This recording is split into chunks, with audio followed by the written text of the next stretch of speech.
हर हर महादेव। प्रिय भक्तों, हम आज आपके समक्ष भगवान भोलेनाथ से संबंधित कुछ तथ्यों को लेकर करके आए हैं और समझना है। आइए आराम से हम लोग बैठ करके बात करते हैं। थोड़ी भी हल्का नजर आना चाहिए भगवान। इनका नाम है क्या? भोलेनाथ, शंकर भगवान, शिव जी, महादेव, देवाधिदेव, रुद्रदेव। इनके भी अनेकों नाम है बंधुवर, एक नाम नहीं। और परमात्मा का कोई एक नाम भी नहीं होता और कोई एक स्वरूप भी नहीं होता। जदा जदा ही धर्मस्य, अर्थात जब जब धर्म की हानि होती है और अधर्म का उत्पात बढ़ता है, तब तब परमात्मा किसी न किसी रूप में वो अवतरित होते हैं और अन्यायी, अत्याचारी और पापियों का संहार करते हैं और सज्जन तथा साधु पुरुषों की रक्षा करते हैं। तो चूंकि आज हम भोलेनाथ से संबंधित कुछ बात करने जा रहे हैं, भोलेनाथ के साथ बैठे हुए भी हैं बंधुवर। कहा यह गया है कि शिव का मतलब ही होता है कल्याण, अर्थात जो कल्याण चाहता हो, जिसमें कल्याण की भावना उत्पन्न करना चाहता हो कि हम में भी यह आए, उनके लिए पहला ज़रूरत यही है कि आप भोलेनाथ को मनाइए। भोलेनाथ एक ऐसे देव हैं कि इन्हें मनाने के लिए कोई इन प्रकार इनकी आवश्यकता नहीं पड़ती बंधुगण। जिसको सब लोग त्यागता है उसको भोले बाबा अपनाते हैं। जैसे धतूरा कोई खाता है क्या? नहीं खाता है। बेल का पत्ता, गंगा जल, है ना? तो ये तो गंगा जल और बेल के पत्ता में भी प्रसन्न होने वाले देव हैं। इनके लिए कोई काबा काशी जाने की आवश्यकता नहीं, मिठाई मिठाई चढ़ाने की आवश्यकता नहीं। बस केवल आवश्यकता है तो अपने अंदर का जो दरवाजा है, अर्थात अंतरात्मा मन, उस मन को आप स्थिर करें और भोलेनाथ के प्रति अपने आप को समर्पित करें। और तब देखिए कि कैसे आपका कार्य नहीं होता। कोई भी कार्य रुकने वाले नहीं है बंधुगण, अगर इनकी कृपा हो जाए तो।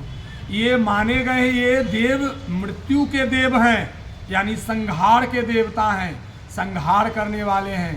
तो संहार अर्थात नाश करना, मृत्यु हो जाना।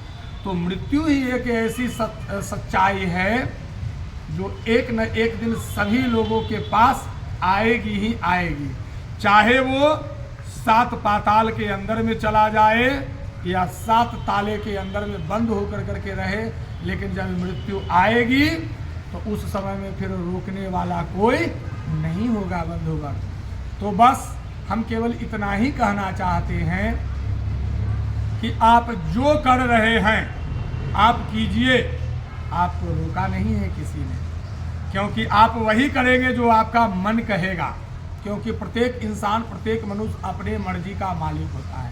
चलो भैया ठीक है आप करो, लेकिन उस करते हुए में भी उस परमात्मा को जो पांचों तत्व के रूप में ब्रह्मांड में विद्यमान है, हमारे शरीर में व्याप्त है, इन परमात्मा को कभी भूलो मत। उनको किसी न किसी रूप में, चाहे आपके घर परिवार में जिन किसी का पूजा होता है, आराधना होता है, जिनका कुल देवता माने जाते, आप उन्हीं को भजिए, लेकिन भजिए जरूर, तभी आपका कल्याण होगा।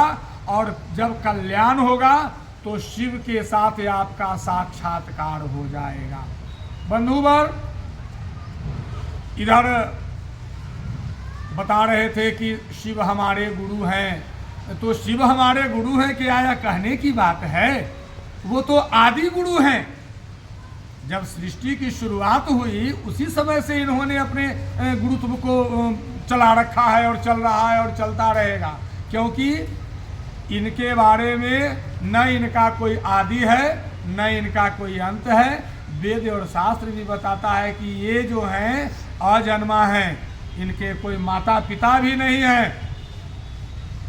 तो बंधुवर, हमें भी बहुत प्रसन्नता होगी कि हमारे इन छोटी छोटी बातों को आप सुनते हैं, समझते हैं और समझकर अपने जीवन में उतारने का प्रयास कीजिए। क्योंकि जब तक के जीवन में उतारने का प्रयास नहीं करेंगे, यानी कोशिश नहीं करेंगे।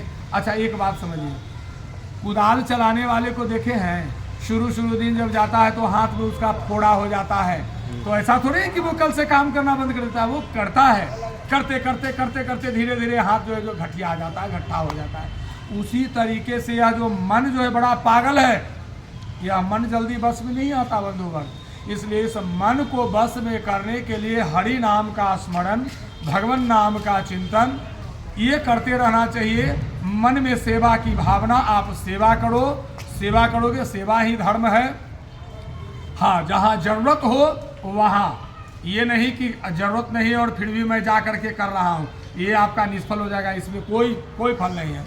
तो आप उसी जगह पर दान कीजिए जो दान लेने का अधिकारी हो, उसी जगह आप दान दीजिए जो दान देने का अधिकारी हो। आप धर्म भी वही कीजिए जहाँ धर्म की लोग परिभाषा को समझते हैं। आप सिखाने का कोशिश कीजिए, आप को अपने प्रति, अपने घर के प्रति, अपने पत्नी बाल बच्चों के प्रति, अपने समाज के प्रति, अपने देश राज्य के प्रति भी कुछ धर्म है। इन धर्मों को मैंने पिछली वीडियो में बताया है। अतः इन धर्मों को भी आप धीरे धीरे ही सही इसको करेंगे, और धीरे धीरे करेंगे, कोशिश करेंगे, लेकिन निरंतरता होनी चाहिए। निरंतर होगा, आप सही हो जाएंगे। ठीक है, मिलते हैं फिर एक अगले अंक में। तब तक के लिए ओम नमः शिवाय, जय महाकाल।